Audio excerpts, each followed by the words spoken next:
Herkese yine bir uzun yol videosundan selam arkadaşlar. Yine bir video ile karşınızdayım. Bugün Citroen C-Elize ile birlikte İstanbul'dan Ankara'ya gideceğiz. Ve bu yol üzerindeki yaptığımız yakıt tüketimi, aracın yakıt performansı, yol performansı, motor performansı, bütün dinamiklerine hep beraber bakacağız. Yolda araçla ilgili detaylara yer vereceğim. Şimdi lafı uzatmadan ilk önce benzinliğe gidiyoruz. Yakıtımızı alıp yola çıkıyoruz. Yolda dediğim gibi bütün detaylara yer vereceğim. O zaman görüşmek üzere. Şöyle beraber arabayı bir çalıştıralım. Siz de bu arada araçla ilgili bilgileri bir kısmını görün. Aracın içerisi sıcak. O yüzden daha fazla uzatmıyoruz ve yola çıkıyoruz.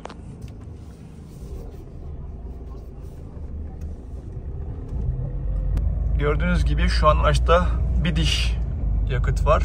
Biz yakıtımızı fullleyeceğiz ve Ankara'ya vardığımızda tekrar dolduracağız ve buna göre ne kadar yakıt tüketmişiz beraber tıpkı Fiat Egea videosundaki gibi hesap yapacağız. Şimdilik hoşça kalın. Arkadaşlar şimdi yakıtı doldurduk. Yaklaşık 37 litre yakıt aldık. Fiyat da bu. Mazotun tutarı da bu. Size şöyle ibreyi de göstereyim. Ne kadar yakıt doldurduğumuzu görün. Hadi çalıştıralım bu arada. Ki içerisi biraz serinlesin. Yine sıcak bir havada yola çıktık. Şuradan yakıt göstergemizi görüyorsunuz. Uzun süreli 1 ve 2 numaralı hafızalar var. Burada depoyla kaç kilometre gidebileceğimizi görebiliyorsunuz. Ben şu 1 numarayı ya da bakalım. Evet, bu 2 numara artık miadını doldurmuş. Son mesafeye gelmiş, artık 10.000 kilometre olmuyor. Bunu sıfırlıyorum şu anda. Şu tuşa basılı tutarak, silecek tuşunun ucundaki bu tuşa basılı tutarak sıfırladık. Aracın sürüş dinamiği ile ilgili ve yol performansı ile ilgili birçok verilere yolda değineceğim. Şimdi yolumuza çıkalım. Yolumuz uzun. Yolda görüşürüz. Arkadaşlar size şöyle bir ufak bir ara bilgi verip yolumuza devam ediyoruz. Şu an yola çıkalı yaklaşık 17 kilometre olmuş. Tuzla tarafındayız. Bile bile trafikten başlatmadım görüntüyü ki sıkılmayın. Zaten İstanbul'da yaşayanlar epeyce sıkılmıştır trafikten. 17 kilometre olmuş yola başlayalı. Bu yolda trafikli dur kalklı sürüşümüz oldu ve 100 kilometrede 4.7 litrelik bir yakıt tüketimimiz var. 41 kilometre hızla, ki bu aracın yakıt performansı gayet memnun edici. Ve yolda da değineceğim üzere motor performansı da gayet iyi. Ben gayet memnunum bu aracın motor performansından. Torku çok yüksek. Ya istediğiniz verim alabiliyorsunuz. 1.5 dizel motora sahip ve 100 beygir güce sahip bir araç.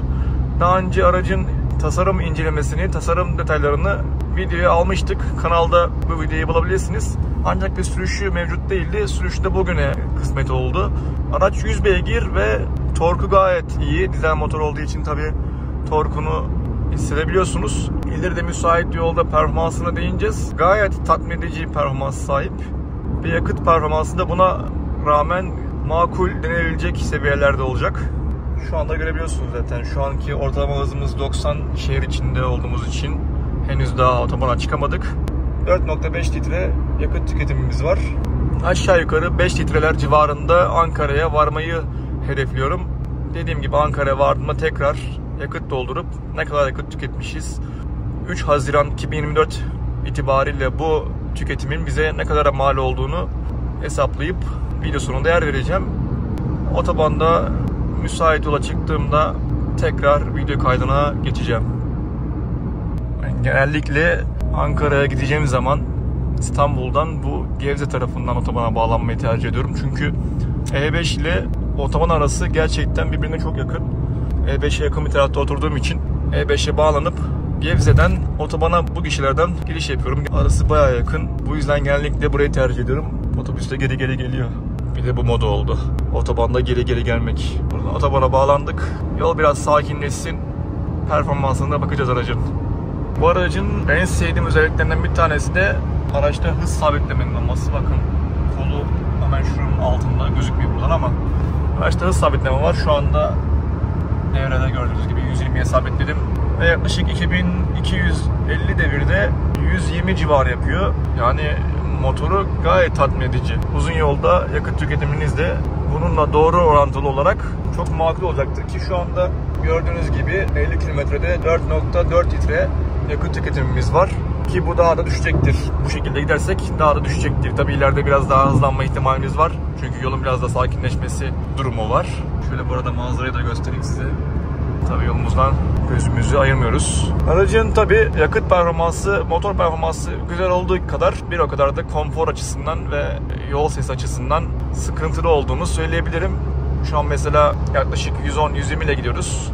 Önden araç olduğu için tabii bazen hızımızı azaltmak durumunda kalıyoruz. Şu kısmından, yani aynaların bulunduğu kısmından rüzgar sesini alıyorsunuz. Motor sesi de bayağı içeride tabii. Dizel motor olduğu için ve yalıtımı çok da kuvvetli bir araç olmadığı için motor sesini de bayağı alıyorsunuz. Yani içeride bu hızlarda yanınızda birisi varsa, konuşmak zorunda kalırsanız biraz bağırmanız gerekiyor. Bağırarak sohbet etmeniz gerekiyor. Hele arkada birisi varsa durum o zaman daha da vahimleşiyor.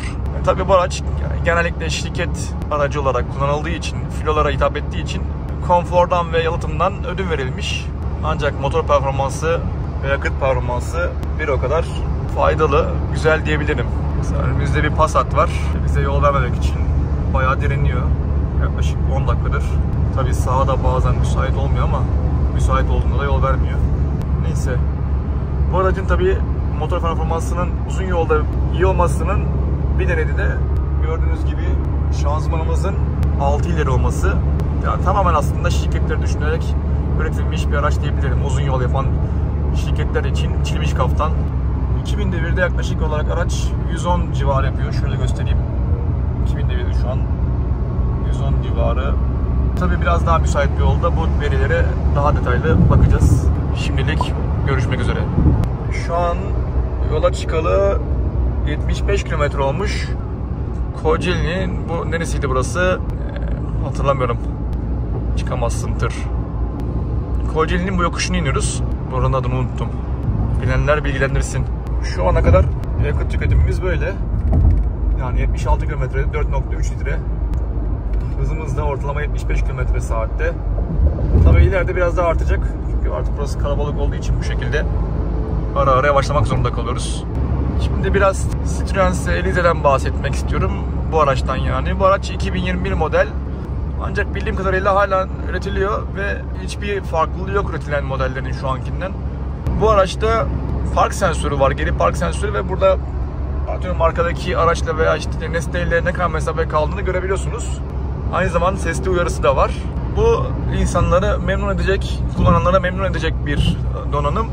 Aynı zamanda araçta hız sabitlemenin olması bence standart bir sürücünün, standart bir kullanıcının isteklerini karşılar nitelikte olduğunu düşünüyorum. Ancak şimdi gelelim araçtaki bazı olumsuz yönlere. Araçta 6 ileri şanzıman olduğu kadar direksiyonu gerçekten çok demode. Görebiliyor musunuz? Yani çok kaba ve şu orta kısmı çok demode. Üzerinde herhangi bir tuş yok. Tuşların hepsi şu arkadaki kollarda, şurada sabitleme ve burada radyoyu değiştirmek için tuşlarımız var. Yani direksiyon üzerinde hiçbir şekilde tuşumuz yok. Motor performansı güzel olduğu kadar yalıtımı ve konforu gerçekten zayıf aracın. Yani bir taraftan iyi özellik sunarken, iyi bir seçenek sunarken, donanım sunarken bir taraftan tam karşılığında kötü bir özellik sunmuş Citroen bizlere. Şu an tekrar bir aracın ibre hız değerlerine bakalım. Şu anda 2000 devirde çıkıyorum. Son viteste, yani 6. viteste 2000 devirde araç 105, bakıyorum 106-107 civarı hız yapıyor. Mesela 2500 3000 devirde giderken kaç kilometre hıza çıkıyoruz? Bir deneyelim bakalım ama bu yol pek buna müsaade edecek mi bilmiyorum. Şöyle bir şansımızı deneyelim. Şu anda 2500 devirde çıktık. 2500 devirde 135. Tekrar ediyorum. 2500 devirde 132-133 civarı hızı var aracın. Gerçekten iyi. Uzun yol için çok güzel değerler bunlar. 2500 devirde, yani bu 3000 devirde çıktığımızı düşünelim. 150 civarı yapacak. 150 km/saat hıza ulaşacak bu araç ki bence güzel değerler. O şimdi asker önümüzde fırladı. Kameraya ne kadar yansıyor, mikrofona ne kadar yansıyor bilmiyorum ama şu an aynalardan rüzgar sesini bayağı alıyoruz. Böyle bir size bilgi geçeyim istedim. Şöyle bir değerlerden de bahsedelim. Yola çıkalı Maltepe'den buraya kadar 91 km olmuş. 4.3 litre yakıt tüketimimiz ve ortalama 80 km/saat hızımız var. Tabii ben yine sol şeritte işimi halledip orta şeride geçiyorum. Hatta yol müsaitse en sağ şeritten yolumu devam ettiriyorum. Şu an Sapanca'dayım. Sapanca'nın bu olağanüstü doğasıyla yolculuğumuza devam ediyoruz. Şöyle siz de izleyin. Yaklaşık bir 4 saatlik yolumuz daha var. Tabii mola yaparsak vesaire bunlar bu süreyi uzatacak ama 3,5-4 saatlik bir yolumuz daha var. Şu ana kadar yakıt tüketimimizde bahsettiğim gibi ve depomuz hala full olarak gözüküyor. Birazdan aracın tutuş performansına, rüzgar savunmasına vesaire bakacağız. Şu an yola çıkalı, benzin alalı 99 km olmuş. Yani neredeyse evimin oradan 100 km mesafe Ankara'ya yönünde. Nerede denk geliyor bakalım. Sapanca'nın biraz sanırım ilerisine, yani Arifiye tarafına doğru denk geliyor diye düşünüyorum. Yanılıyor olabilirim. Belki de birazdan sol tarafta Sapanca Gölü belirecek. Hatta belirdi bile. Şu ağaçların arkası Sapanca Gölü. Sapanca Gölü yaşadığım yerden tam 100 kilometre. Ne az ne çok, tam 100 kilometre mesafede. Tabii kendi aracımı sattım. Kendi aracımı satmasam sık sık geldiğim bir rotaydı Sapanca Gölü. Yakında olanlar varsa ve gitmeyenler varsa onlara da tavsiye ederim. Arkadaşlar bakın.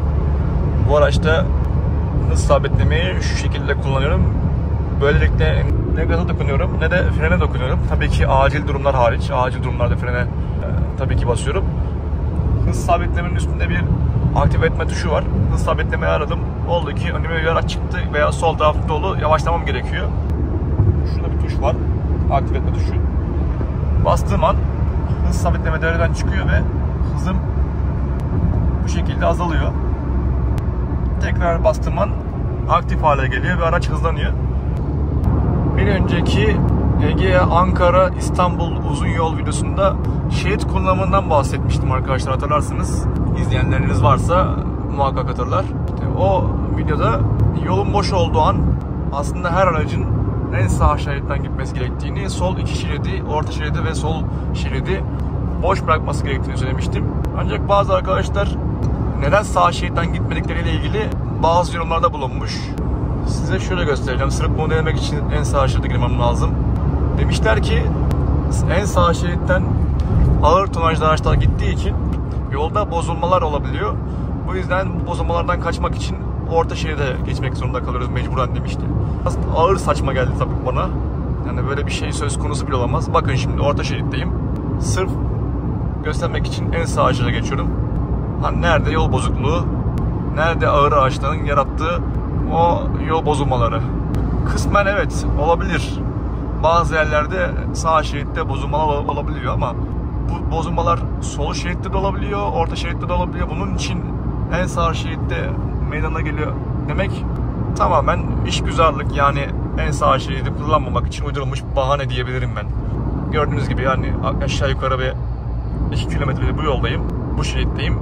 Herhangi bir yol bozukluğu göremiyorum. Zaten otobanda böyle bir sıkıntı yaşandığında müdahale ediliyor genellikle. Tekrar geçelim, şöyle göstereyim size yani. Hatta orta şerit daha bozuktu. Gördünüz yani, orta şeritte daha büyük sıkıntılar vardı. Şöyle bakalım bir kaç kilometre olmuş, yakıt tüketimimiz ne alemde.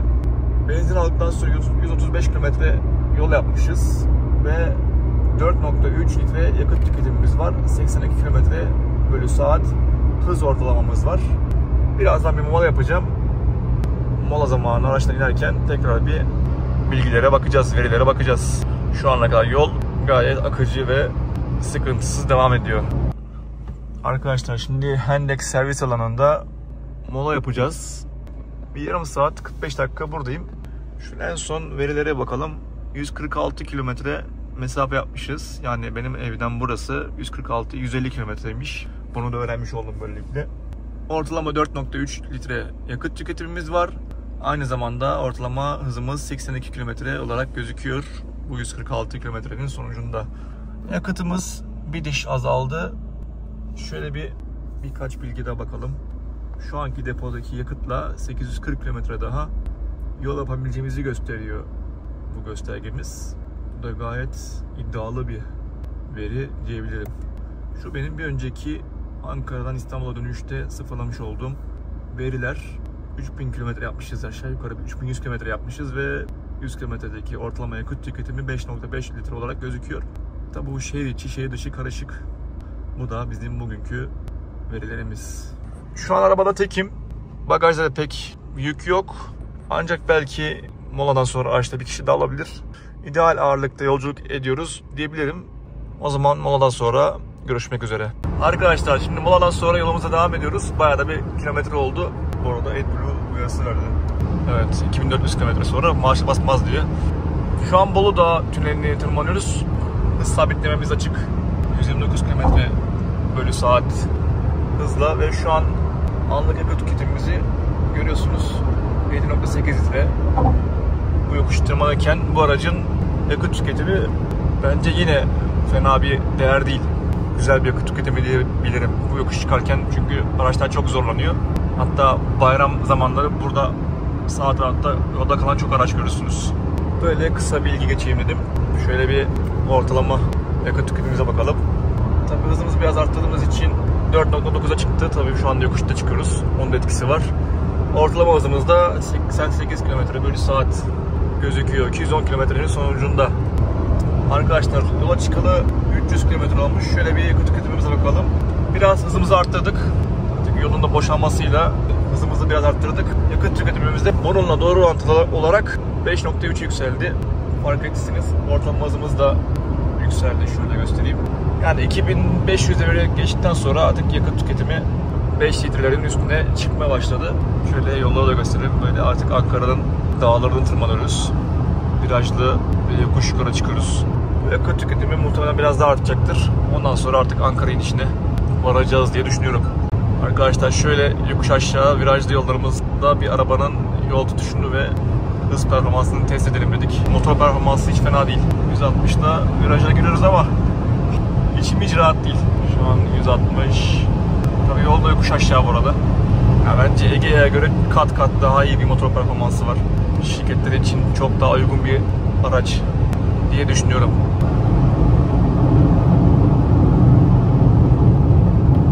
Araba iyi gidiyor. Yani şu an yokuşta tırmanıyoruz mesela. Tabii arkadan gelmemizi görenler yol veriyor. Hayret. 160'da rahatlıkla dönüyoruz. Tabii biraz daha zorlanabilir. Ben çok konuda yetenekli olduğumu düşünmediğim için zorlamıyorum. Ne olur ne olmaz. Ama standart bir kullanıcının isteklerini rahatlıkla yerine getirebilir. Citroen C-Elize. Arkadaşlar sonunda Ankara'ya varmış bulunmaktayız. Tabii Ankara şehrinin içine. Yani henüz gideceğimiz noktaya daha biraz var. Tam da 401 kilometre olmuş. Yaklaştıkça biraz hızımızı arttırdığımız için 5.3 litre. Tabii bu bir ara 5.4 litreye çıktı. Şu an hızımızı azalttığımız için tekrar düştü. 5.3 litre yakıt tüketimimiz var. Ortalama hızımız da 103 km/saat. Şu anda depomuzda yarım bu arada. Yarı depo gitti. Birazdan yakıtımızı dolduracağız. Ve bu yolda ne kadar yakıt tüketmişiz, ne kadara mal olmuş bu yolculuk beraber hesaplayıp videoyu sonlandıracağız. Birazdan benzinlikte görüşürüz. Varacağımız noktaya yakın bir yere geldik. Yakıtımızı doldurduk tekrar Shell'den. Şöyle göstereyim size, toplamda şu anda 990 liralık bir yakıt almış olduk. Kaç litre gözüküyor? 24 litre. 24 litre yakıt tüketmiş gözüküyoruz. Bu fişe göre, benzin istasyonunun vermiş olduğu fişe göre ve aracın bilgilerine baktığımızda da 406 kilometrede, ortalama 100 kilometrede 5.3 litre yakıt tüketmiş gözüküyoruz. Hesaplamalarımızda 21 litre, 22 litre civarı bir yakıt tüketimi gözüküyor. O tolerans olabiliyor tabii ki benzinliğin farklılığından dolayı, pompanın farklılığından dolayı. 3 Haziran 2024 tarihinde İstanbul'dan, Maltepe'den Ankara'ya gelmenin bedeli burada gördüğünüz 990 lira, 1000 lira diyebilirim arkadaşlar. Bu videodan bu kadar. Umarım videoyu beğenmişsinizdir. Videoyu beğenmeyi ve yorumlarda belirtmeyi unutmayın. Sonraki videolarda görüşmek üzere. Kendinize iyi bakın. Hoşça kalın.